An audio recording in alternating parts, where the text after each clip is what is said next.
Hello दोस्तों, welcome back. दोस्तों, आज हम बात करेंगे 2010 में रिलीज हुआ एक English language Spanish psychological thriller film बारिश के बारे में।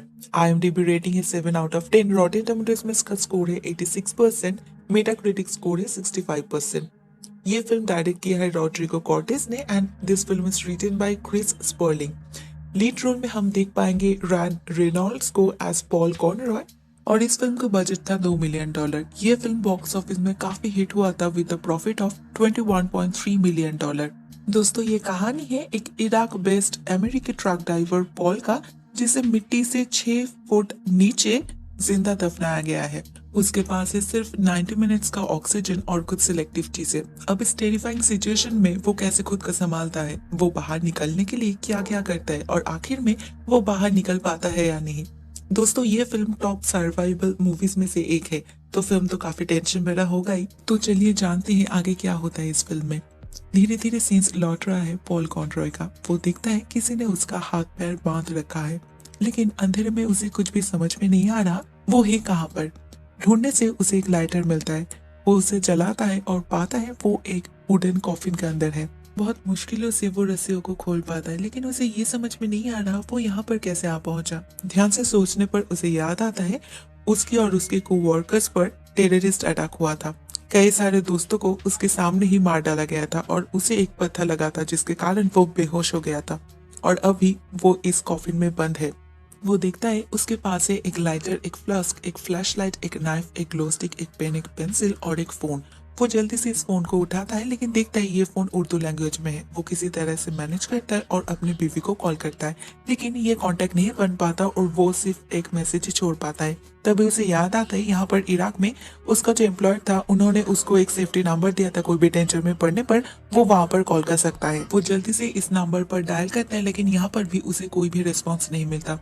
इस बार वो FBI को कांटेक्ट करता है, लेकिन खुद की हालत वो ठीक से बयां कर पाए इससे पहले ही उन लोगों ने फोन काट कर दिया। लेकिन उन लोगों की बातों से वो ये समझ चुका था that he has been kidnapped. वो सोच ही रहा था अब वो क्या करे, तभी इस फोन पर एक कॉल आता है। ये कॉल होता है जाबिर का। जाबिर मतलब वो किडनैपर जिसने इसको बंदी बनाया है। ये डिमांड करता है इसे $5 मिलियन देना होगा 9 बजे से पहले, और उसे ये अमाउंट ना मिलने पर वो पॉल को यहाँ पर ही छोड़ देगा मरने के लिए। पॉल काफी ज्यादा डर चुका था। उसके दिमाग में कई सारी चीजें एक साथ चल रहा था। पहले तो वो ये सोचता है मेरे पास तो इतना अमाउंट है ही नहीं, मैं दूं कहाँ से, और फिर इस कॉफिन में इतना ज्यादा ऑक्सीजन भी तो नहीं है 9 बजे तक जिंदा रहने के लिए, और वैसे भी इसका कोई गारंटी तो है नहीं रैंसम अमाउंट पे करने पर उसे छोड़ दिया जाएगा। थोड़ी देर बाद पॉल कॉल करता है स्टेट डिपार्टमेंट को, लेकिन वहां से उसे बोला जाता है हम लोग कोई भी रैंसम अमाउंट पे नहीं करने वाले, लेकिन हमसे जितना हो पाएगा हम जरूर करेंगे। वो लोग इस केस को सौंप देते होस्टेज वर्किंग ग्रुप को। इस ग्रुप को बनाया गया था 2004 में सिर्फ किडनैपिंग केसेस को हैंडल करने के लिए। इस ग्रुप का ही ब्रेनर नामक एक व्यक्ति से पॉल का कांटेक्ट बनता है, जो पॉल को किसी भी तरह से सेव करने का प्रॉमिस करता है। थोड़ी देर बाद जाबिर का फिर से कॉल आता है पॉल के पास। उसे वो एक रैंसम वीडियो बनाने के लिए फोर्स करता है। ना मानने पर उसे धमकी दिया जाता है कि उसका ही एक कलीग पैमेला को वो मार डालेगा। पैमेला को गन पॉइंट में लेकर जाबिर एक वीडियो बनाता है और उसे पॉल को भेजता है। इस वीडियो को देखकर पॉल बहुत ही ज्यादा डर जाता है और मजबूरी में एक वीडियो बना भी देता है। अचानक से उसे अपने पैर के पास एक सांप दिखाई देता है। वो और भी ज्यादा डर जाता है। इतनी सी जगह में वो कैसे खुद को सेव कर पाएगा, लेकिन वो खुद को शांत करता है और वहां पर आग जला देता है। आग के डर से वो सांप वहां से भाग जाता है।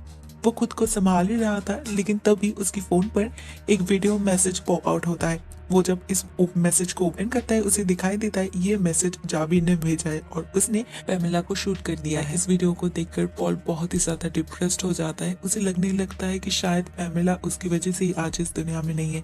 लेकिन हमें पता है पॉल से जितना हो पाया उसने किया, लेकिन इस जाबिर के ऊपर बिलीव नहीं किया जा सकता। उसने कहा था पॉल अगर रैंसम वीडियो बना दे तो वो पैमेला को छोड़ देगा, लेकिन उसने आखिर उसे मार ही डाला।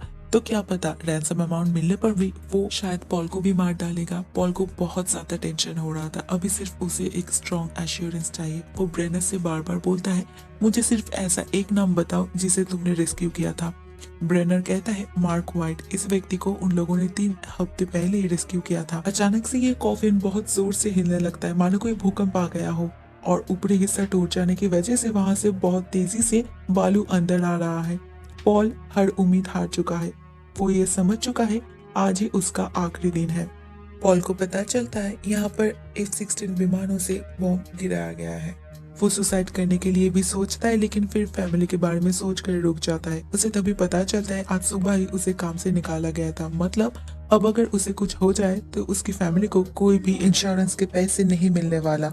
वो एक बिल बनाता है वीडियो के फॉर्म में और उसका जो भी इनहेरिटेंस था वो उसे अपना बीवी के नाम पर कर देता है। पॉल अपनी बीवी को बहुत ही ज्यादा मिस कर रहे थे। उसे याद आने लगा कितनी बार उसकी बीवी ने उसे मना किया था इराक में काम करने आने के लिए, लेकिन उनके पास पैसे कम थे, इसलिए पॉल ने इस जॉब को एक्सेप्ट कर लिया था। अचानक से उसे ऐसा लगने लगा इस कॉफिन के ऊपर कोई डिगिंग कर रहा है। वो बहुत खुश हो गया, आखिर वो बच सकता है, वो फिर अपने फैमिली से मिल सकता है।